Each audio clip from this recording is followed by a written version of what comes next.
الشيطان الرجيم بسم الله الرحمن الرحيم والله يدين عليكم إلى حضرة النبي المصطفى محمد صلى الله عليه وسلم وعلى آله وأصحابه وأزواجه وذريته وآل بيته الكرام إلى حضرة جميع المسلمين العلماء العاملين والخلفاء الراشدين سيدنا أبي بكر الصديق وسيدنا عمر وسيدنا عثمان وسيدنا علي كرم الله وجهه سمادنا سلطان الأولياء تنسب القدر الغيب أئمة المتين والمقلدين بدين علماء المبشرين والشهداء والصالحين والفقهاء والمهندسين والصوفيات المحققين والتابعين لهم بإحسان pada mu'alif pada kita Syekh Salim bin Sumer alhamdulillah Imam Syafi'i Allah min Allah syai'ulillahi lahumul fatihah a'udzu billahi minasyaitonir rajim bismillahirrahmanirrahim alhamdulillahi rabbil alamin arrahmanir rahim maliki yaumiddin iyyaka na'budu wa iyyaka nasta'in ihdinas siratal mustaqim siratal ladzina an'amta 'alaihim ghairil maghdubi 'alaihim waladdallin.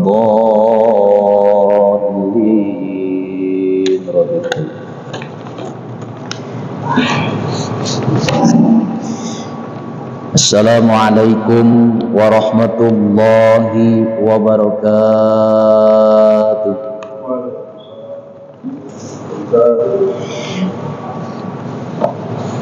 A'udzu billahi minasyaitonir rajim. Bismillahirrahmanirrahim.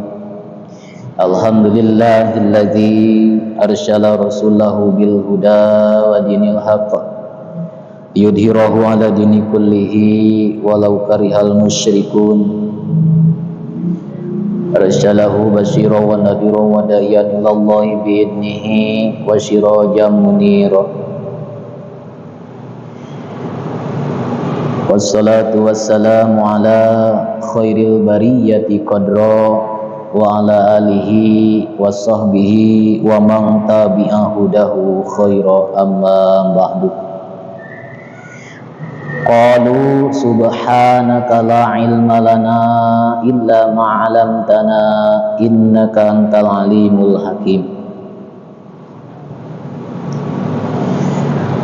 Wa qala nabiyyu sallallahu alaihi wasallam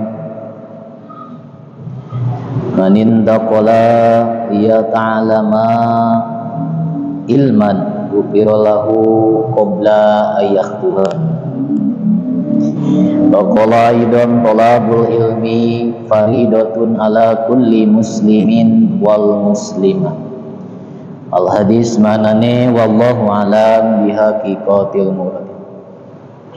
Allahumma shalli ala sayyidina Muhammadinil fatih lima ughliqa wal khatimi lima sabaq wan nasiril haqqo bil haqq wal hadi wa ila siratikal mustaqim wa ala alihi wa sahbihi haqqan qadrihi wa miqdarihil azim bi rahmatika ya arhamar rahimin amin amin ya Allah ya rabbal alamin. Puji dan syukur marilah kita panjatkan kepada Allah Subhanahu wa taala yang senantiasa memberikan kepada kita nikmat yang luar biasa. Nikmat yang paling utama, kita diberikan nikmat iman dan Islam, sehingga sampai saat ini mudah-mudahan kita selalu diistiqomahkan dalam melaksanakan apa-apa yang diperintahkan oleh Allah Subhanahu wa taala dan menjauhi segala apa-apa yang dilarang oleh Allah Subhanahu wa taala. Amin ya Allah ya rabbal alamin. Salawat dan salamnya mari kita limpahkan kepada baginda Habibana wa Nabiyana wa Maulana Kangjeng Nabi Muhammad sallallahu alaihi wasallam. Tak lupa kepada para keluarganya, para sahabat-sahabatnya, tabi'in itba'i tabi'innya, ulama mutaqaddiminnya, ulama mutahirinnya, tak lupa kepada kita semua selaku umatnya yang ingin mendapatkan syafaatnya nanti di yaumil jaza. Amin amin ya Allah ya rabbal alamin. Hadirin ma'asyiral muslimin, para jamaah yang insyaallah dirahmati Allah Subhanahu wa taala. Alhamdulillah, pada kesempatan kali ini kita masih diberikan kesehatan, kekuatan untuk melaksanakan ibadah kepada Allah Subhanahu wa taala. Kita melaksanakan kewajiban selaku umat muslim, yaitu melaksanakan thalabul ilmi, menuntut ilmu. Kewajiban selaku umat muslim yaitu menuntut ilmu, sebagaimana dalam hadis Nabi telah bersabda, thalabul ilmi faridatun ala kulli muslimin wal muslimah. Kewajiban selaku umat muslim yaitu diwajibkan, baik laki-laki maupun perempuan umat muslim diwajibkan untuk melaksanakan, yaitu thalabul ilmi atau menuntut ilmu. Yang alhamdulillah seperti biasa rutinitas kita pada minggu malam atau Sabtu malam minggu kita mengadakan kebiasaan, yaitu kajian atau thalabul ilmi, yang insyaallah kajian yang saya bawakan referensinya daripada kitab Safinatun Najah, yaitu kajian ilmu fikih, yang insyaallah pada kesempatan kali ini kita melanjutkan daripada pembahasan yang sudah kita lalui di bulan yang lalu. Masih menjelaskan dalam pasal kewajiban kita selaku umat muslim, orang Islam, yaitu dalam ini pasal hak-hak mayit yang wajib dilakukan bagi orang yang hidup, bagi kita semua yang masih hidup.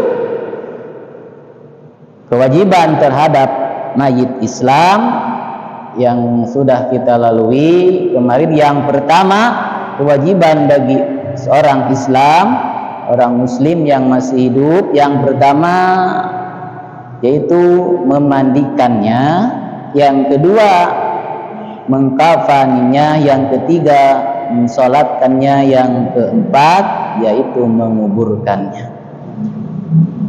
Pasal sebelumnya kewajiban kita atas mayit yaitu ada 4.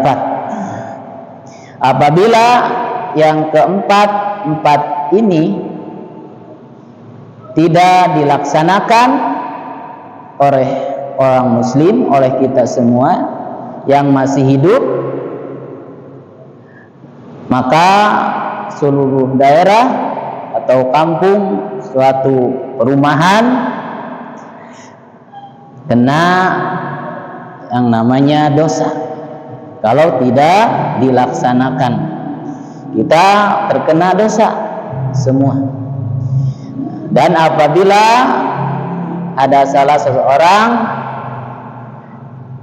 yang melaksanakannya keempat tersebut, maka dosa yang tadi akan hilang, karena ada di suatu daerah atau di suatu kampung, di suatu perumahan yang melaksanakannya yang keempat tadi, maka gugurlah dosa-dosa yang ada di suatu kampung tersebut. Untuk kewajiban atas mayit itu yang 4 tadi, yang pertama memandikannya, yang kedua mengkafaninya, yang ketiga mensolatkannya, yang keempat menguburkannya. Ya, itu disebut dengan fardu kifayah. Bagi kita yang masih hidup untuk melaksanakan yang 4 tersebut, hukumnya fardu kifayah. Kita lanjutkan pasal masih berkaitan dengan yang empat tadi. Bismillahirrahmanirrahim. Faslun utawi kiyaiku pasal sawiji aqallu gusli utawi lewih kedih madu semayit iku tamimu badanihi maratane badane mayit bil ma'i kalawan nganggo banyu wa akmaluhu dan utawi lewih sempurnane ngadusi mayit iku ayat sila harap yen ta ngadusi sapa wong sawakaihi ing perkara loro olo-olone ya manane yakne dubul lan dubur wa yajilan arep yen ta ngilangan sapa wong al qadar ing reket min ampi saking hidunge mayit wa yuwadian dan arep yen ta ngudunge sapa wong ing mayit wa ayadluka lan arep yen ta ngosok-ngosok sapa wong badanahu ing badane mayit bisirri kalawan daun bidara wa yusibalan arep yen ta ngosok kene si uang alma ing banyu alaihi tase mayit salasan kalawan imbal kaping 3 tuh ngarep bekah lugoh bisa dalam kitab kuning dilugohkan dulu bahasanya untuk membaca kitab kuning diatur dengan lugoh Jawa. Bismillahirrahmanirrahim. Dalam ini pasal masih melanjutkan daripada kewajiban kita selaku yang masih hidup, yaitu melaksanakan fardu kifayah atas mayit aqallu gusli, yaitu kewajiban yang pertama bagi yang masih hidup, bagi kita semua, yaitu memandikannya. Di mayit itu harus dimandikan. Memandikan di sini ada minimalnya dan ada disempurnakannya. Yang pertama minimal memandikan mayit aqallu gusli, yaitu ta'mimul badani, yaitu seluruh badan mayit sudah terbilas dengan air. Wa ta'mimul badanihi bil ma'i. Jadi minimalnya memandikan mayit itu membasuhi atau membasahi badan mayit, seluruh badan mayit sudah terbilas dengan air. Itu sudah memandikan mayit, sudah terbilas air itu ke seluruh badan mayit.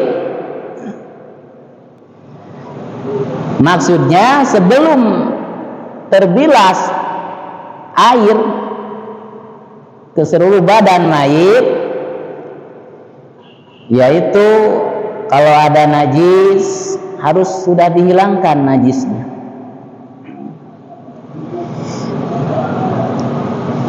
Di seluruh tubuh dicek, di seluruh tubuh mayit, di badannya apakah ada najis, kotoran-kotoran.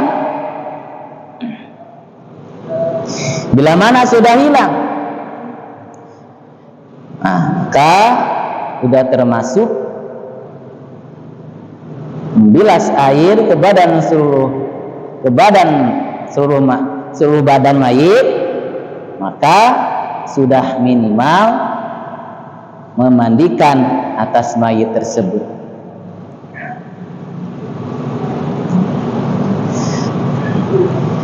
Kalau sudah dalam badan mayit ada yang menghalangi sesuatu atau kotoran, dihilangkan dulu. Sebelum membilas seluruh badan mayit, dicek dulu semua ada kotoran yang menempel untuk menghalangi atas air untuk mengguyurnya atau membilasnya ke badan mayit, ke anggota tubuh mayit, maka dicek, dihilangkan dulu yang menghalangi di anggota tubuh mayit tersebut. Baru dibilaslah seluruh badannya dengan air, maka itu sudah memandikan mayit tersebut. Minimal itu ya, paling sedikit daripada sama sekali. Itu yang pertama ya. Jadi minimalnya, ada lebih sempurnanya. Misalnya terbatas, kalau lebih sempurna terbatas tidak ada misalnya.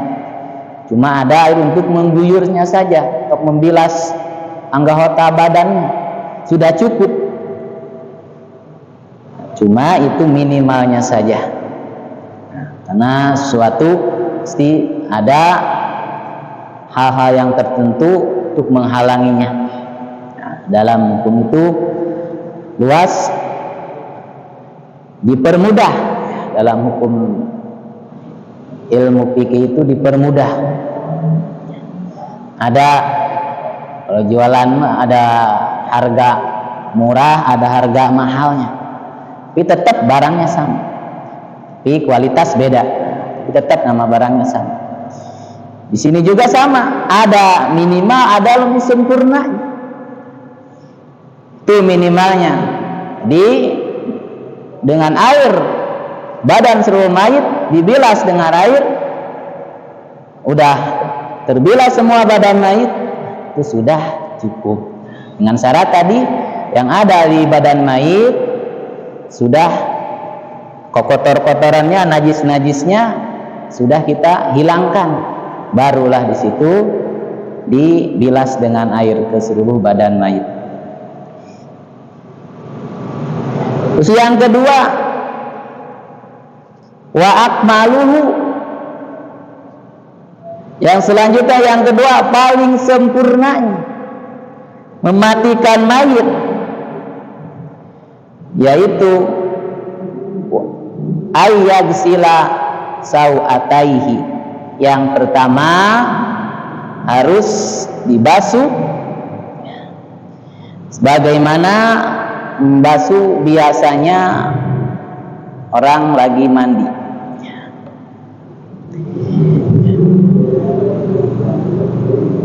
Yang memandikannya harus membasuh apanya? Sau'ataihi, yaitu dubur ya, itu lubang belakang, lubang depan yang ada dubur suka buang kotoran. Ini lebih sempurna yang pertama harus membasuh si yang memandikan atas itu, membersihkan sau'ataihi. Kedua, dubur itu lubang belakang yang suka buang kotoran. Kotorannya harus benar-benar hilang. Biasanya yang memandikan itu badannya itu ditarik, ditekan. Seandainya ada tekan badannya si mayit keluar kotoran, nah, itu harus benar-benar dibuang, dibersihkan oleh yang memandikan mayit tersebut. Nah, bila nggak ada, tetap dibersihkan sekitaran dubur pembuangan kotoran tersebut oleh yang memandikan. Bila ada keluar sesuatu harus benar-benar dibersihkan, jangan sampai masih nempel di badan mayit. Jadi lebih detail lagi, lebih sempurnanya dari pembuangan kotoran tersebut harus benar-benar clear, bersih, gak ada yang masih nempel atau keluar, harus benar-benar sudah hilang dari tempat keluar kotoran tersebut. Itu yang pertama, yang sempurnanya, lebih sempurnanya untuk memandikan mayit. Terus yang kedua, wayujila al-qadaro. Selanjutnya nomor 2, lebih sempurnanya untuk memandikan mayit itu wayujila qadaro min anfihi, yaitu hidung si mayit harus dibersihkan. Misalnya ada ingusnya yang masih nempel di hidung si mayit, masih nempel pokoknya di hidung si mayit, itu harus benar-benar dibersihkan, dihilangkan kotoran tersebut.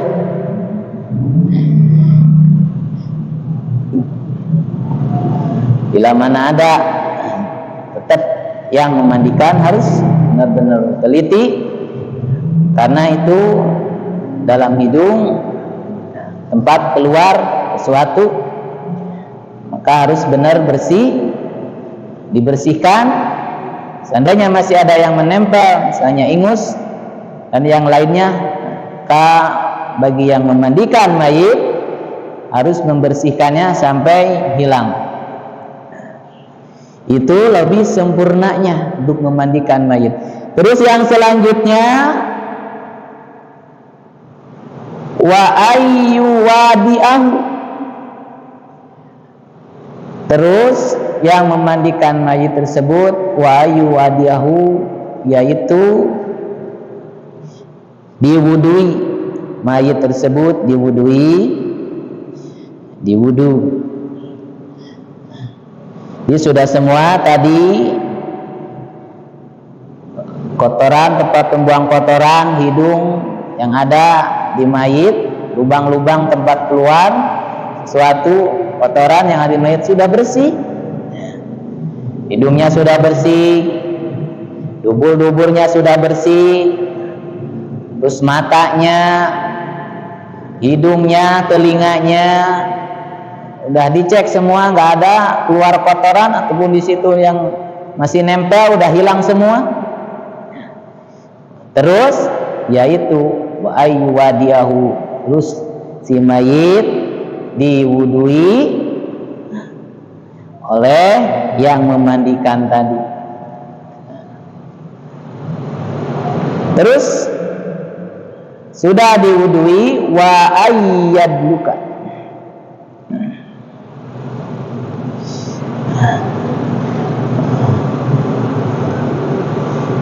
diwudui.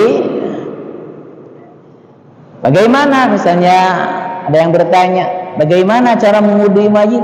Sama seperti kita sedang wudu, sama. Bedanya niatnya, yaitu yang mewudui atas mayit tersebut. Kalau kita, oleh kita karena kita masih hidup. Kalau mayit sudah meninggal, yang niat wudunya yaitu orang yang memandikannya. Wudunya sama seperti kita melaksanakan wudu. Hanya bedanya yang niatnya itu orang yang mewudukannya. Tuh. Terus sudah diwudukan, wa ayyadluka badanahu bisidri. Udah semua, udah bersih, diwudui sudah. Terus yaitu mayit itu digosok, badan mayit atau anggota tubuh mayit bisidri, yaitu dengan daun bidara. Mayit suka, ini zaman dahulu namanya daun bidara. Apa fungsinya itu daun bidara? Yaitu untuk menghilangkan atau untuk mengawetkan supaya badan mayit itu, kulitnya, daging mayit itu segar. Daun bidara, tahu kita sekarang apa masih ada apa enggak ya? Seperti apa? Untuk mengawetkan supaya badan mayit itu segar, tidak cepat membusuk ya daging mayit tersebut. Wa yudlika bidoma'in bili wa ayyad luka min babi qatala. Sejenisnya, kalau kita itu sekarang sejenisnya kasobun, kayak sabun ya, tuh. Bersihkan sabun.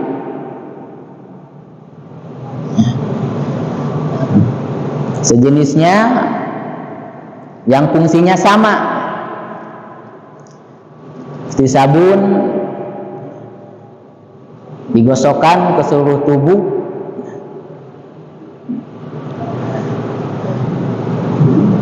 Maksud di sini daun bidara, yaitu untuk tadi fungsinya untuk supaya mayit tetap segar, awet, tidak cepat membusuk.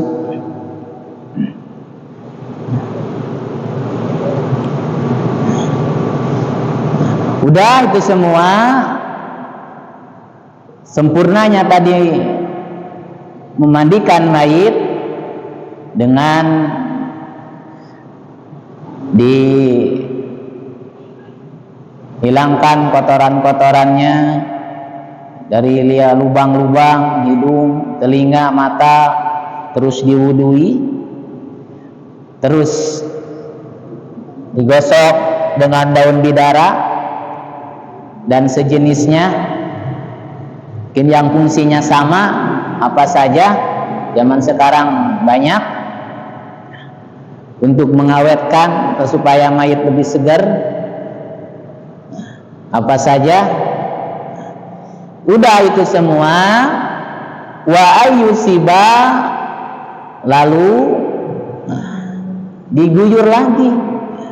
Yang terakhir sempurnanya itu diguyur lagi si mayit itu dengan air salasan dengan 3 kali guyuran, dengan 3 kali. Jadi udah itu semua tadi diguyur lagi dengan 3 guyuran. Yang pertama yaitu diguyur dengan air sabun tadi sama sidri itu daun bidara. Guyuran yang kedua yaitu dengan air biasa. Air biasa. Dan juga guyuran yang ketiga juga guyuran air bersih biasa. Udah dengan 3 guyuran, lalu diguyur lagi dengan air kapur, kamper, kapur barus. Supaya apa? Yaitu supaya bisa menghilangkan bau yang ada di tubuh mayit. Udah tadi semuanya itu diguyur, udah 3 guyuran. Yang terakhir yaitu diguyur dengan kapur, air kapur, supaya menghilangkan bau yang ada di tubuh mayit ataupun di sekitaran tempat mandikan sekitaran mayit, jadi supaya hilang baunya, yaitu diguyur dengan air kapur.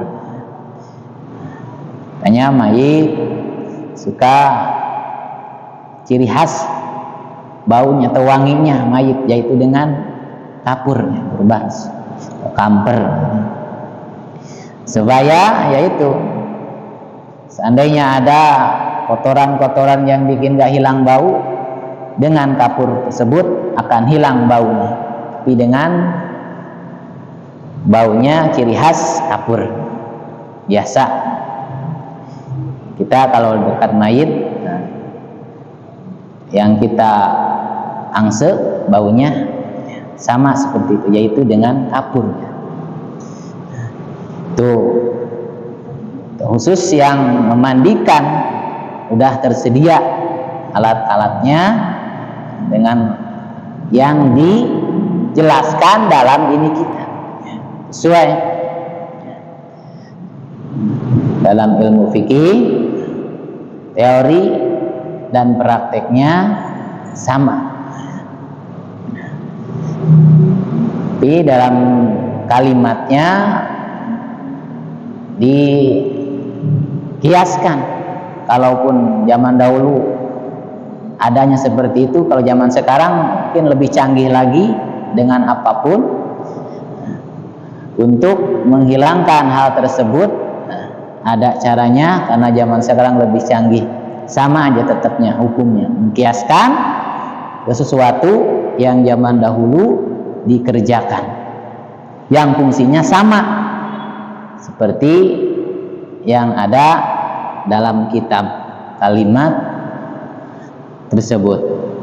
Nah, itu jadi lebih sempurnanya memandikan itu ada minimalnya cukup dengan membilaskan air ke seluruh badan mayit, dengan syarat di badan mayit sudah hilang kotoran atau najis-najis yang menghalangi lewatnya air ke badan mayit.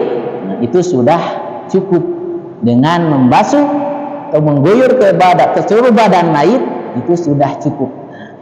Bila lebih sempurnanya memandikan mayit, yaitu tadi badan ini hilangkan dari lubang-lubang yang menghasilkan kotoran-kotoran, itu harus benar-benar hilang. Yang ada misalnya di dalam perut juga, kalau masih bisa dikeluarkan, itu harus benar-benar hilang. Ya, lebih sempurnanya wudukan, terus diguyur dengan 3 guyuran, sudah semua hilang itu, di banyak guyurannya, banyak basuhannya, karena lebih sempurnanya. Sudah pakai air sabun, lalu dibersihkan lagi dengan air biasa yang suci, yang bersih. Terus untuk menyempurnakannya, supaya hilang, takut ada bau dalam mayit yang keluar, maka diguyur, yaitu dengan air, guyuran air kapur, supaya hilang, takut ada bau di mayit atau di sekitaran mayit. Pasti hilang, yaitu diguyur dengan air kapur. Itu sempurnanya memandikan mayit. Nih, itu kewajiban kita. Gak susah memandikan mayit. Nah, kita udah mengetahuinya, udah ada disediakan, maupun tidak ada kita mencarinya. Kapurnya sejenis daun bidara, supaya mayit lebih segar, dan sejenisnya apa saja. Itu kewajiban kita selaku umat muslim, orang Islam. Itu fardu kifayah. Fardu kifayah yang pertama, yaitu memandikan mayit. Insya Allah ya, kita bisa untuk memandikan mayit. Soal baca doa-doa itu cukup ya, doa. Gak ada doa khusus memandikan mayit. Kita niatkan karena Allah, niat nama-nama Allah, insya Allah cukup dengan seperti itu. Penting yaitu tadi cara-caranya membasuh mayitnya, memandikan mayitnya. Insya Allah cara memandikan mayit kita mampu dengan adanya ini penjelasan dalam kitab Safinatun Najah. Mudah-mudahan kita bisa mengamalkannya walaupun kita, nah intinya yang pertama kita berani, berani karena sensitif. Ada ngurus mayit itu kadang takut, padahal biasa aja sebenarnya. Karena ada yang biasa memandikannya, jadi kita biasa-biasa aja. Kalau pun itu kita aja gitu, bisa. Karena seperti biasa sudah ada tugasnya untuk memandikan mayit. Ya seperti itu, nggak susah. Kita bisa memandikan mayit. Seperti yang sudah kita bahas tadi, yaitu cara memandikan mayit. Ada yang cuma cukup dengan basuh atau mengguyurkan ke badan mayit, ke seluruh badan mayit dan anggota mayit, dan lebih sempurnanya yang sudah kita bahas tadi. Mudah-mudahan kita semua, seandainya tidak ada yang melaksanakan memandikan mayit sebut yang biasanya, kita siap melaksanakannya. Insyaallah siap. Insyaallah. Amin amin ya Allah ya rabbal alamin. Hadirin masyiral muslimin, para jamaah yang insyaallah dirahmati Allah Subhanahu wa taala. Mungkin hanya itu pembahasan kali ini, itu tentang memandikan mayit. Ya, insyaallah pasal selanjutnya masih kewajiban kita, menjelaskan kewajiban kita, yaitu fardu kifayah, yaitu tentang mengkafani atau membungkus mayit, ya, mengkafani mayit. Nah, di pasal selanjutnya kita akan membahas cara tentang yaitu mengkafani mayit. Mudah-mudahan kita semua masih diberikan kesehatan untuk melaksanakan ibadah kepada Allah Subhanahu wa taala, untuk melaksanakan thalabul ilmi, untuk hadir di setiap ada kajian yang begitu penting. Mudah-mudahan kita selalu diberi kesehatan untuk melaksanakannya. Amin amin ya Allah ya rabbal alamin. Mungkin hanya itu yang dapat saya sampaikan, kurang lebihnya minta maaf. Kita sempurnakan dengan doa kifaratul majlis. Subhanaka Allahumma wa bihamdika asyhadu an la ilaha illa anta astaghfiruka wa atubu ilaik. Walakum minkum, wassalamu alaikum warahmatullahi wabarakatuh.